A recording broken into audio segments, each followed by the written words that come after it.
말씀 톡톡. 주의 말씀 의지하여 믿음으로 그물 던져 믿는 자에게 능치 못함 없네.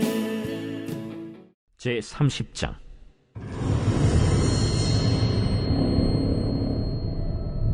다윗과 그의 사람들이 사흘 만에 시글락에 이른 때에 아말렉 사람들이 이미 네겝과 시글락을 침노하였는데 그들이 시글락을 쳐서 불사르고 거기에 있는 젊거나 늙은 여인들은 한 사람도 죽이지 아니하고 다 사로잡아 끌고 자기 길을 갔더라. 다윗과 그의 사람들이 성읍에 이르러 본즉 성읍이 불탔고 자기들의 아내와 자녀들이 사로잡혔는지라. 다윗과 그와 함께한 백성이 울 기력이 없도록 소리를 높여 울었더라. 다윗의 두 아내 이스라엘 여인 아히노암과 갈멜 사람 나발의 아내였던 아비가일도 사로잡혔더라. 백성들이 자녀들 때문에 마음이 슬퍼서 다윗을 돌로 치자 하니 다윗이 크게 다급하였으나 그의 하나님 여호와를 힘입고 용기를 얻었더라. 다윗이 아히멜렉의 아들 제사장 아비아달에게 이르되 원하건대 에봇을 내게로 가져오라. 아비아달이 에봇을 다윗에게로 가져가매 다윗이 여호와께 묻자와 이르되 내가 이 군대를 추격하면 따라잡겠나이까? 그를 쫓아가라. 내가 반드시 따라잡고 도로 찾으리라.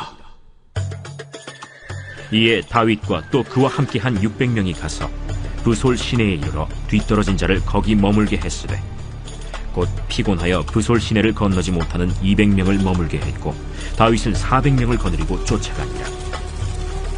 무리가 들에서 애굽 사람 하나를 만나 그를 다윗에게로 데려다가 떡을 주어 먹게 하며 물을 마시게 하고 그에게 무화과 뭉치에서 뗀 덩이 하나와 건포도 2송이를 주었으니 그가 밤낮 사흘 동안 떡도 먹지 못하였고 물도 마시지 못하였음이니라. 그가 먹고 정신을 차리매 다윗이 그에게 이르되 너는 누구에게 속하였으며 어디에서 왔느냐? 나는 애굽 소년이여 아말렉 사람의 종이더니 사흘 전에 병이 들매 주인이 나를 버렸나이다. 우리가 그렛 사람의 남방과 유다에 속한 지방과 갈렙 남방을 침노하고 시굴락을 불살랐나이다. 내가 나를 그 군대로 인도하겠느냐? 당신이 나를 죽이지도 아니하고 내 주인의 수중에 넘기지도 아니하겠다고 하나님의 이름으로 내게 맹세하소서. 그리하면 내가 당신을 그 군대로 인도하리이다. 그가 다윗을 인도하여 내려가니 그들이 온 땅에 편만하여 블레셋 사람들의 땅과 유다 땅에서 크게 약탈하였으므로 말미암아 먹고 마시며 춤추는지라.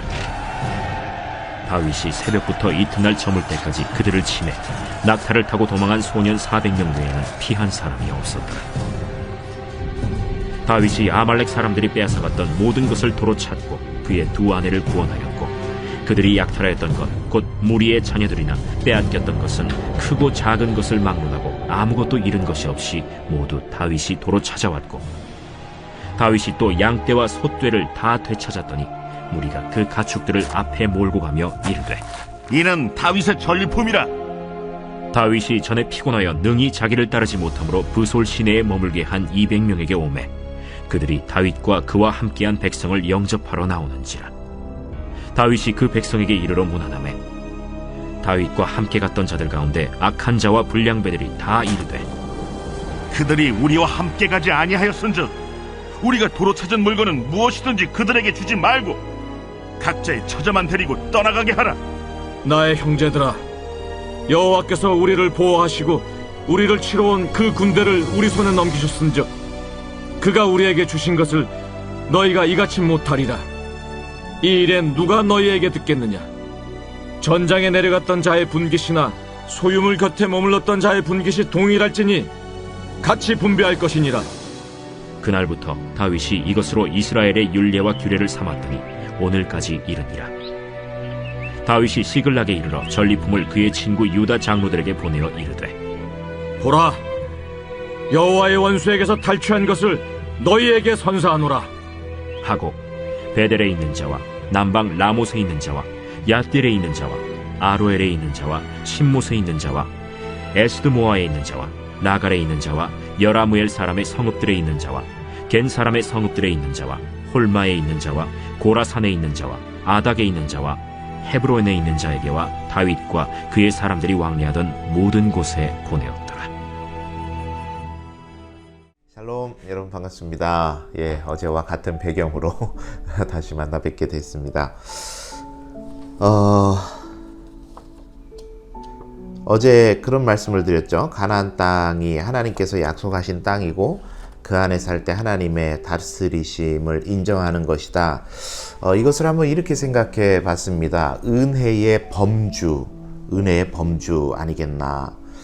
포도원에 일하러 일꾼들이 들어왔어요. 제각각의 시간에 일을 시작하면서부터 온 사람 중간에 그 중간에 거의 마칠 때 왔어요. 그런데 언제 들어왔는지에 상관없이 똑같은 임금을 줍니다. 그리고 그게 주인의 뜻이다 이렇게 말을 하죠.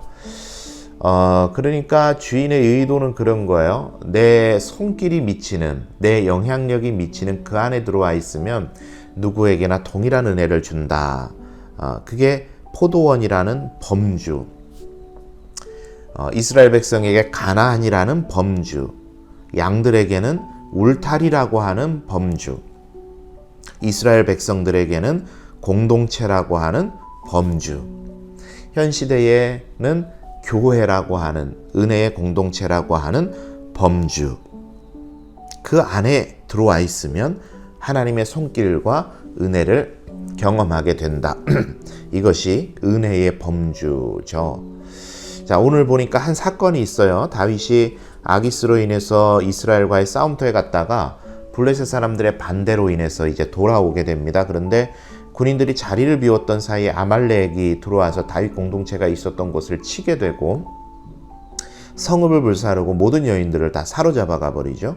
다윗의 아내들도 잡혀갔습니다. 그때 다윗과 백성들이 더 이상 울 기력이 없을 정도로 통곡을 했고, 백성들이 다윗을 이제 돌로 치려는 그런 원망의 마음으로 돌로 치려는 그런 이제 위기를 맞이합니다. 하나님께서 모면하게 해주셨어요. 그리고 아말렉을 치러 가게 되는데 600명이 가다가 너무 이제 블레셋 진영에 갔다가 우리 땅으로 돌아왔어요. 돌아와서도 너무 힘들었어요. 모든 게 다 잃었으니까. 그리고 다시 또 추격을 합니다. 이제 체력적으로 힘들었던 200명이 부솔 시내에 남게 되고 나머지 400명이 가서 이 아말렉과의 전투를 성공적으로 승리하게 되었던 거죠. 그리고 이제 돌아오면서 자리를 지키고 있던 200명과 재회를 하게 되는데 이런 일이 벌어진 거예요. 이 말씀을 읽어드릴게요. 다윗이 전에 피곤하여 능히 자기를 따르지 못함으로 부솔 시내에 머물게 한 200명에게 오매 만났어요. 그들이 다윗과 그와 함께한 백성을 영접하러 나오는지라 다윗이 그 백성에게 문안하매 다윗과 함께 갔던 자들 가운데 악한 자와 불량배들이 다 이르되 그들이 우리와 함께 가지 아니하였은지 우리가 도로 찾은 물건은 무엇이든지 그들에게 주지 말고 각자의 처자만 데리고 떠나가게 하라. 그러니까 목숨 걸고 싸운 건 우리인데 400명인데 뭐 200명한테까지 이 전리품들을 나눠줄 필요가 있냐. 그럴 수 없다. 그냥 처자들만 데리고 가게 해라. 딱 그렇게 한 거죠. 자, 여러분 이게 합리적인 생각 아닙니까? 그죠? 여러분 같으면 어떻게 하시겠어요? 전쟁에 이긴 전리품을 이제 목숨 걸고 싸운 사람들과 그렇지 않은 사람들에게 똑같이 나눠줘야 된다. 여러분의 선택은 어떤 선택 하시겠습니까? 어쩌면 합리적인 선택은 이 사람들이 하는 말이 합리적입니다. 그런데 그 상황에서 우리의 방식은 일한 만큼 받는다인데 하나님의 방식이 달라요. 은혜의 범주 안에 있으면 누구에게나 똑같이 준다. 이게 하나님의 방식이었습니다. 은혜의 범주 안에 있으면, 포도원에만 들어와 있으면, 다윗 공동체 안에만 들어와 있으면, 예수 그리스도를 구주로 고백하는 그 은혜의 범주 안에만 들어와 있으면 누구에게나 은혜를 주신다.